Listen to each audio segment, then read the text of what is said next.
Hello and welcome to the webinar, Mid-Year Tech Check, What's Rising and Falling in 2025. My name is Anthony Schiavo, Senior Director and Principal Analyst here at Lux Research, and I'll be moderating today's session. I'll be joined today by my colleagues Chris Robinson, Senior Director, Kristen Marshall, Associate Research Director, and Josh Haslam, Senior Director. Throughout the webinar, you can type any questions that you have in the questions box on your screen. Time permitting, we will answer all the questions we can.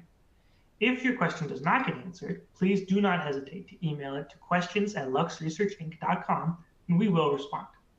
If at any point you experience technical difficulties, such as frozen screen, simply refresh your browser and check that your internet connection is still strong. Now, let's jump into the presentation. I'd like to start here with some of the key themes that are driving innovation in 2025. Then, we're going to look at the technologies that are rising and falling in 2025. And we'll ask both the analysts as well as the data what the signals are. And then we'll leave you a few final thoughts on how you can use some of this information to really plan for the uncertainty that's to come. But starting with the key themes, the first is undoubtedly anti-ESG policy. If the 2020 to 2024 era was all about pro-green, wind, solar, ESG policy, pro-clean. The 2024 and 2025 now era is really about anti-ESG. Of course, we've seen this from the Trump administration, but it's also been seen in the courts with a number of notable court cases, shrinking the possibilities for various ESG programs. And it's increasingly spreading globally as well, although in certain regions, it's moving faster than others. The second major theme, and really coupling with the first one, is tariffs and trade. Of course, the Trump administration has really taken a radical approach to trade barriers, and really sent the world into a new sort of era of protectionism.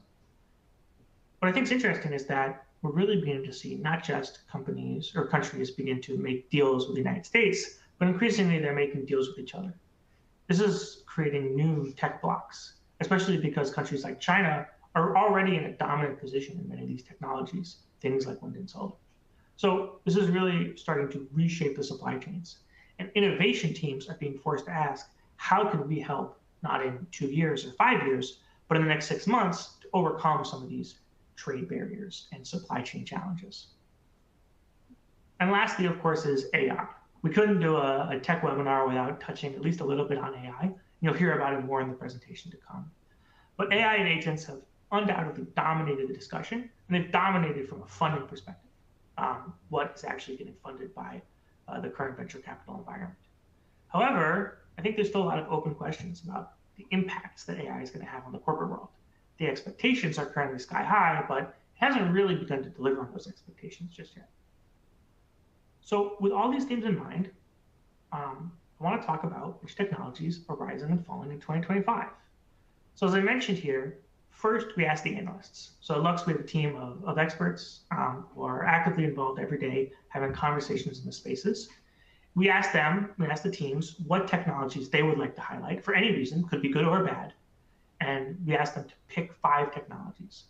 So we're going to hear from each of the service leads in turn. And then we'll dig into some of our own data, some of our proprietary data, as well as some data that Lux collects, and understand what those data signals can tell us about what technologies are rising and falling. So with that, I'd like to invite my colleague, Chris, to talk about our first technology.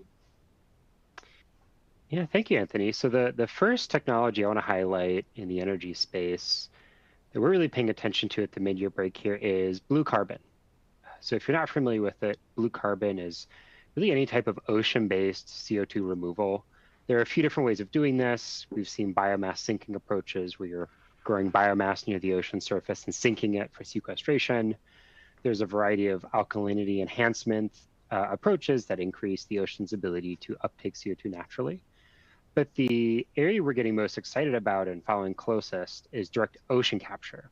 So this is directly removing CO2 from seawater, usually electrochemically. And so what why we're highlighting this right now is a couple of different reasons. One is we're seeing a lot of momentum in this space, a lot more funding for startups. It's one of our fastest risers looking at Lux's tech signal.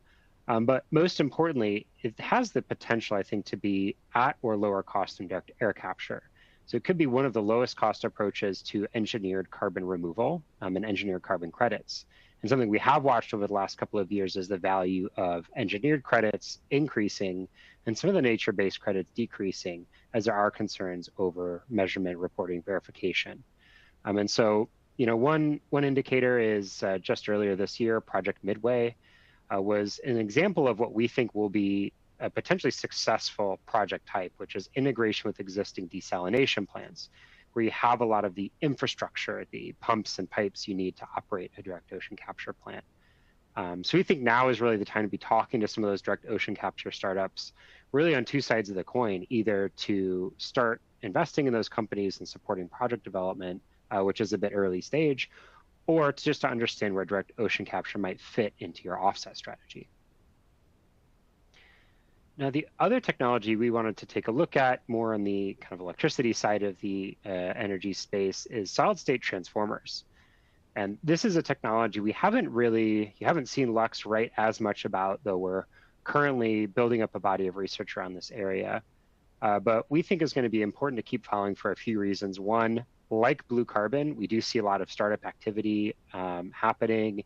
And just earlier this year, Heron Power raised a $38 million Series A, very large Series A round, some of the engineering leadership from Tesla behind the founding team there. And we do see some other companies continuing to raise Series A, Series B rounds at an increasing rate. Now, the reason we think they're particularly valuable is really twofold. One, they are very good at integrating lots of different sources of generation or supply of electricity. So multi-port designs, you can input AC and DC power. So integrating things like storage, solar, EV charging into one unit is a little bit easier. And it better manages power flows natively in a design, unlike conventional kind of coil-based transformers. But then the other reason, of course, is the transformer shortage. There has been an ongoing shortage of a variety of different hardware for the grid, including things like natural gas turbines. And this is one area where we could see an alleviation of that supply chain crunch. But first, utilities will need to see it validated in commercial operations. And for that, interesting to watch the data center market, where they're doing a lot of hybrid renewable projects, willing to pay a premium for fast adoption and fast build out of microgrids to support their data center operations. So look toward those types of projects to validate durability and some of the performance claims from some of the earlier startups in this space. With that, I can hand over to my colleague, Krista Marshall, to talk a little bit about the manufacturing material space. Thank you, Chris. So the first technology that I'd like to touch on is synthetic biology. So the manipulation of genetic material for use in biological or cell-free systems for the production of ingredient and chemical products. So these technologies were really hyped up 5-10 years ago with hundreds of millions of VC dollars flowing into the space. But we've really seen very few success stories to date, and many notable players even recently have struggled. So Amyris filing for bankruptcy a couple of years ago, as well as Ginkgo Bioworks having major layoffs and pivoting its business to prioritizing things like pharma and biosecurity, and even developing AI tools, so moving away from its traditional lab services. But the reason that I would continue to monitor the SynBio space, despite these failings and setbacks, is that companies are now approaching SynBio with a much more with much more realism and taking a very careful approach to find the right near-term opportunities. So if you talk to folks like Genomatica, Geno, or large players that have successfully scaled and brought products to markets, one thing that they point out is choosing the right near-term products and markets. So really thinking critically about value prop and market alignment. So Geno's 1,3 butanediol platform is a really great example here, because while it can be used to target a lot of different downstream products, where it's getting most traction today is for things like spandex, where there is a market and even maybe a willingness to pay a premium.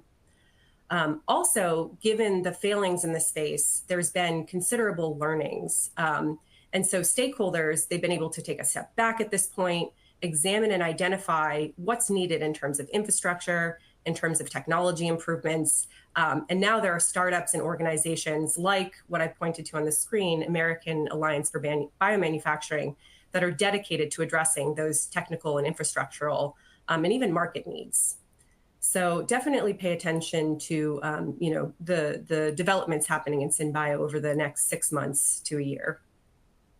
The next technology that I'd like to point to is materials informatics. So the use of data science and AI to accelerate the development of chemicals and materials. So over the past 6 months, there's really been a steady stream of announcements surrounding the space. And while no one piece of news is particularly disruptive in and of itself, it's worth highlighting that progress is being made quickly and that these tools are being engaged with by large corporations.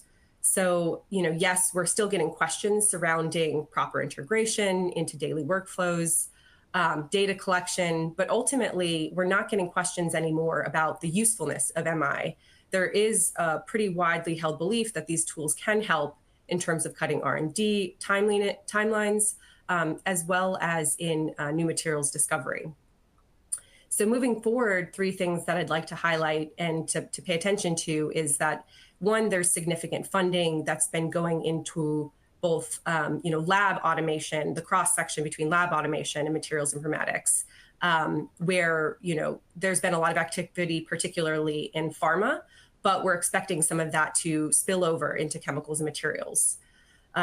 Second, generative AI or foundational models are also gaining traction. And these models have the ability to not just optimize materials development, but to discover entirely new materials platforms altogether. And so some of the key players that we'd like to highlight are things like Orbital Materials, Cusp AI, even Microsoft's MatterGen. And then lastly, one thing that we point to is that over the past couple of years, we've seen this pivot in the space with startups that are now moving away from SaaS models, and they're starting to develop materials of their own. So Orbital Materials that I point to here, it's developed some novel sorbents for direct air capture that's going to be used in data centers.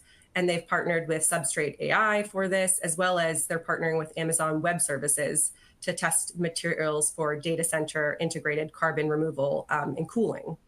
So if you're not engaged with materials informatics and you are a materials developer or you have a materials problem, it would be a good time to start engaging, because we have seen quite a bit of activity in the space over the past just 6 months alone. So 2 technologies that have been around for a while, but that we expect to see new developments in the next year. And with that, I'll pass it along to Josh for his technology pick. Yeah, so similar to what Kristen just brought up, something that's been around for a while, but we're seeing a lot of momentum is functional health ingredients. We're talking about bioactive ingredients that impact metabolic, cognitive, digestive, immune health, right? They affect sleep, they affect digestion, they affect how our bodies perform. And the reality is companies are looking for ways to differentiate themselves, looking for ways to extend them. And most companies are beginning to find health is the path forward. We have a lot of policies, right, interacting to create a new atmosphere for control of personal health and avoiding harm. And we see businesses changing around that. I think the biggest example of that is PepsiCo's acquisition of Poppi. Talking about a $2 billion acquisition here for a product that probably many listening have either drank, tried, or something. And we're talking about prebiotics, apple cider vinegar, right? Basic things that we rely on or that can impact our health. And this is potentially, right, the future of what soda can be. Something healthful, something looking at better for you. The issue is, what about the claims? Now, this is a good purchase by PepsiCo, but are there challenges moving forward? And the reality is, yes. For any of the functional health ingredients out there, we have to think about claims. And the fact is that Poppi was recently sued in a California class action lawsuit to adjust those claims. So they were saying that this product can affect your gut health, with inulin. But the reality is, in order to hit that effect, you'd need to drink 4 cans a day, which is excessive. So how do we find the middle ground and develop products that have that and can balance claims and interest? Because there's a lot of interest. We see $3 billion since November 2024 of acquisitions, and another 1.4 billion in investments just in the first half of 2025. So this is exploding, right? We've hit another big area of innovation. So right now, you really have to think about evaluating both early stage innovators as well as those that can help you diversify a product, right? Poppy was a very large investment. So we have to find the balance here. And I think that balance comes when we think about the additive space, the regulatory inflection points there, and finding ingredients and products that have the ingredients that are both healthful and have a functional additive possibility. So a sugar alternative, for instance, that affects gut health. And this is really where we need to be looking for in the future.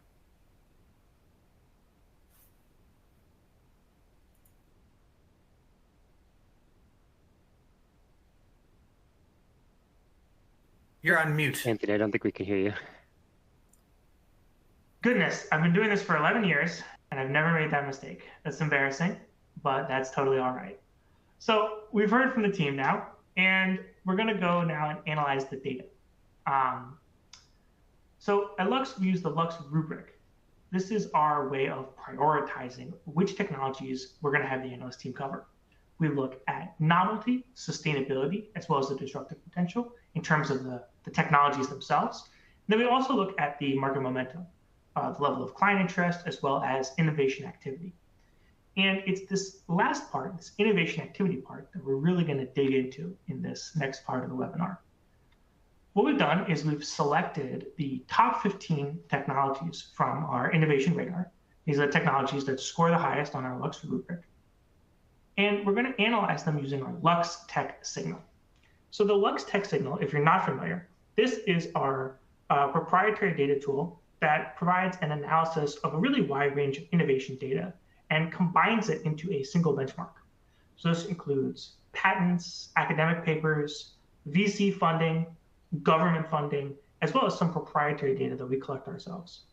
And we look at both the signals in terms of the total volume or the total magnitude, but we're also looking at how these are changing, right, over time, and the speed with which they're changing. And we combine these algorithmically to give us a single score of innovation interest, which really looks to measure the total amount of activity happening in a certain sector. What we're going to do in this analysis is look at, for each of these 15 technologies, the top 5 each from the 3 areas we discussed, we're going to look at the average change in the tech signal. First, the average change in the tech signal from 2022 to 2024, sort of capturing the momentum over the last couple of years. And then we're going to compare that to how that changes in 2025. What has the recent momentum been in the last 6 months? So this should give us a good sense if the trends are really reversing, if they're just slowing down, or if we're seeing a big about face in some of these different technology areas. So I'm going to invite, again, my colleague, Chris. Chris, make sure you're off mute. That's a common thing that can get inexperienced presenting. And tell me a little bit about what the data is telling us in the energy sector here. Yeah, happy to. Hopefully I'm coming through. But in this case, I think looking at what the data tells us and kind of thinking qualitatively how I would assess momentum changes, they mostly track with maybe one exception here. When we look at some of the more hydrogen adjacent ones here, like water electrolysis, maybe sustainable aviation fuel, if we think about e-fuels, these are areas where, I think there might be slowing innovation momentum, but that is translating to more kind of maturing technologies and project deployments. We have seen a slowdown in projects, but don't let that overshow the fact that there are some projects being built, and overall the amount of green hydrogen being produced globally is increasing nonetheless. So I think that's an area where, as technologies mature and the rate of growth of increases in things like patents and funding slows, this is an area where, to a certain extent, when you're at the top, you can really only go down. So I think this is an indication of just kind of maturing technologies. Within our CO2 related ones like carbon dioxide electrolysis and direct air capture here, I think we have seen a little bit of a kind of boost and seen that a little more resilient to some of the broad challenges we've seen climate tech face from an investment perspective. Here in the U.S., as part of the budget reconciliation bill, we did see some of the carbon parts of that be a little more resilient. Enhanced credits for enhanced oil recovery, for example, I think does boost the outlook for projects being developed around CO2, and generally continue to see positive momentum globally. The one exception here I'd call out is thermal energy storage. We do continue to see a lot of momentum around low carbon heat and the thermal energy storage that would be kind of a subset of that. The challenge here is really it's a technology that's about process integration. Building low carbon heat projects is more like building a microgrid than necessarily building a battery project. And in that sense, I'd consider this a short-term blip. Let's not forget thermal energy storage over the last 5 years has gone from, I think, about a 30 to a 70 in our tech signal score. So a lot of positive momentum. I wouldn't overcorrect just on a short 6 months of a slowdown in tech signal growth. So I can pass it over to Kristen to talk about the changes in manufacturing. Yeah, absolutely. So the trends we're seeing are pretty reflective of external factors like emerging regulations on plastics, geopolitical tensions, and the need to secure supply chains, and even the rise of AI and the need for more data centers. So, for example, with advanced plastic recycling, we're still seeing an increase in innovation activity, especially compared to something like bioplastics, where we're seeing this negative momentum. And if you look or if you analyze what's happening in with global policies, they're far more supportive of recycling technologies than things like bioplastics to address plastic waste accumulation. Regulations encouraging the adoption of bioplastic are really lacking, and that's had this impact on innovation activity that we're seeing here. And similarly, if you look at something like low carbon cement, the lack of consistent policies around carbon pricing and taxes are partially to blame for this decreased innovation interest, especially for a conservative industry like the cement industry. For critical minerals extraction, we're still seeing high innovation activity. Materials like lithium, nickel, cobalt, they're all critical for the energy transition. With traditional mining being environmentally problematic and geopolitically risky, government action, government funding, and support is still being aimed at shoring up these supply chains, which is driving R&D and innovation activity in this space. And then lastly, we're seeing consistently high innovation interest also in thermal management materials, a lot because of EVs, semiconductors, and data center cooling. But especially, we're getting asked a lot of questions around thermal management materials for data in the context of data center cooling in particular, just because of all of the developments happening with AI and the need to build up data center capacity in the future, and the fact that cooling is a big part of the energy demand there. So that's just in a summary what we're seeing with these top technologies here. And I'll pass it along to Josh. Yeah. So to wrap us up, I think we see something slightly different in the consumer space. Consumer industry has been rife with disruption. Is reality, right? Everything from tariffs to shifting policies. And this is exactly what we see. Things that are at the heart of producing the raw materials and making sure we can be resilient in the face of things like regional weather patterns and those shifts that are affecting production of those, we see that interest remaining. So for instance, things like biofertilizers, right? Creating that tech stack to really make agricultural production be resilient. As we get closer to the consumer, though, this is where we see big changes. The challenges with consumer packaging materials and creating impact with them is real. We've not have as much success there as we'd like in a lot of different areas. There is a lot of potential still, but this dial back is part of that process of reassessing where to put resources. And that's really what we're seeing in there. And then as we get into synthetic biology and cell-based meat, this is a similar story. The appetite for risk is down, is the reality. And as a result, we need to be more stringent with how we use our assets. And for synthetic biology, while companies are indeed purchasing assets to become a synthetic biology in some nature, whether it's ingredients, et cetera, production, there's still a lot of risks there. So, we see a lot of that investment instead perhaps going into partnerships with a contract research or development organization. And it doesn't really come through in the tech signal in this case. It's still an interesting place, but again, risk appetite's down.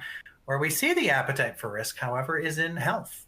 We see understanding the future of outcomes in health is growing. And that's where we see things like contactless biosensing and others really emerge. So, the world has changed in a very short amount of time. And I think this data shows that in a really specific and explicit way.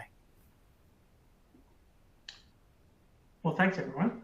So I want to give just a few final thoughts as we move towards the end of this presentation.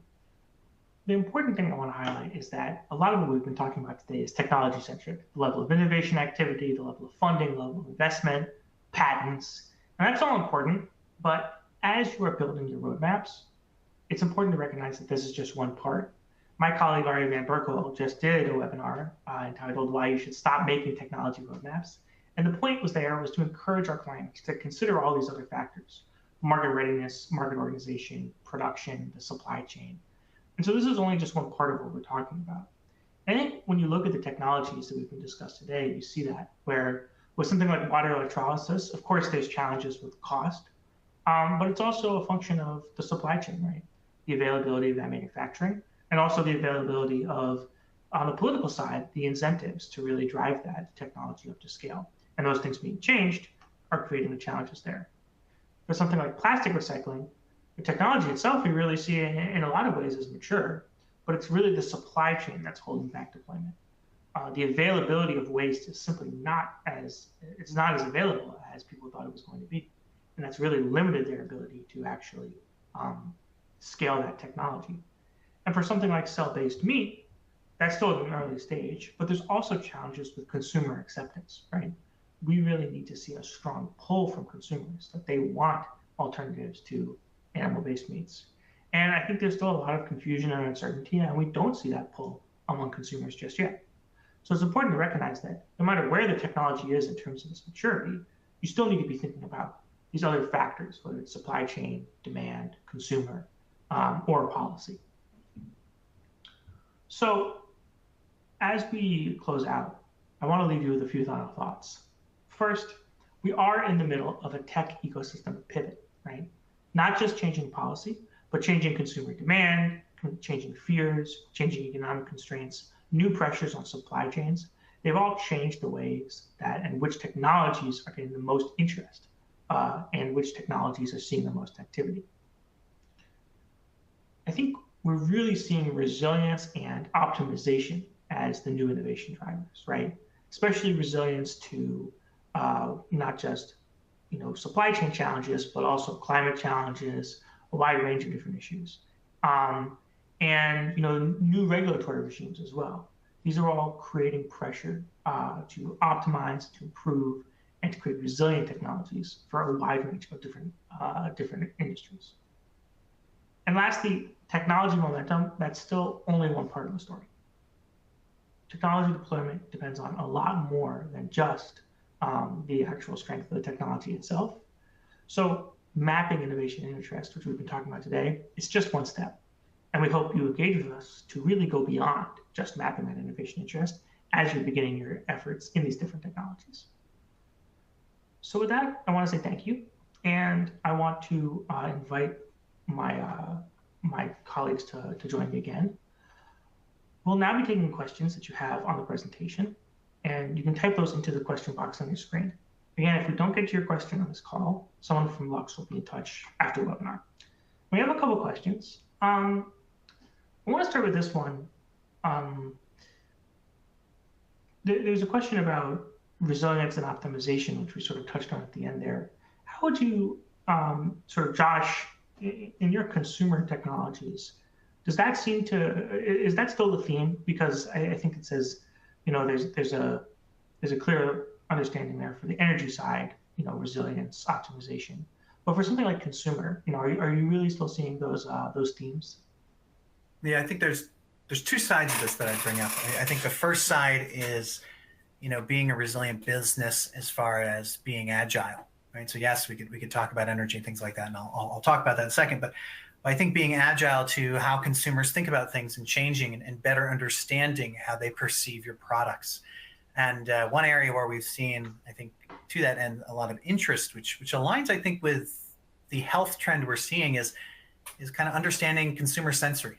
Right? How do we better pull technologies in that can help us say, here's what consumers believe, and then here's our model that says this is the type of thing that a consumer wants and what to do. But this really requires a lot of integration, and we're just at the beginning of what that potential is. And we see a lot of interest in that. And as I said, the cool thing is that this aligns to this innovation in health that we're seeing. A lot of these technologies that we use to understand health outcomes can actually be used for that. So I really think you should watch for that to become a resilient organization in the face of consumer agility. And then, on the more conventional look into supply chains and process development, I think we're seeing a few different things. One is, regenerative agriculture had this huge buzz. Last several years, 5 years or so. What did we get out of it? Did it turn into products? Well, while it didn't, I don't think we've really got there yet where, consumers are willing to pay the double price for something because it's been developed through some regenerative process. What we have seen is companies have been able to make significant impacts on the resilience of their supply chains, improving quality, protecting that quality. Now, should we continue to call it regenerative agriculture? Well, we're writing a report on that in this next quarter coming up. So definitely wait and see and reach out about that. But these are the types of things I think that come on. And as we think about processes as well, the notions of smart manufacturing, being agile in manufacturing, again, so you have processes that can align to these different discoveries you make to align to consumer sensory evaluation. I think that's where it all comes together. That level of systems integration is where we're beginning to see companies go, especially as they diversify portfolios, like I brought up with PepsiCo, and becoming a almost an outcomes-based company with the future of soda, for instance. So I think we have time for maybe one more question, and I want to open it up to Kristen and Chris as well. A lot of what we were talking about in this presentation was a little bit U.S.-centric, right? And it's hard to avoid with the U.S. sort of dominating the headlines in a lot of different ways. But how does this stack up outside the U.S.? Chris, you and I were in Southeast Asia recently together. I'll go to you first. How are these trends playing out in the other regions? Yeah, I'm glad that question came in, and there certainly is a regional difference, a much bigger regional difference in terms of, enthusiasm for building projects and innovating around decarbonization.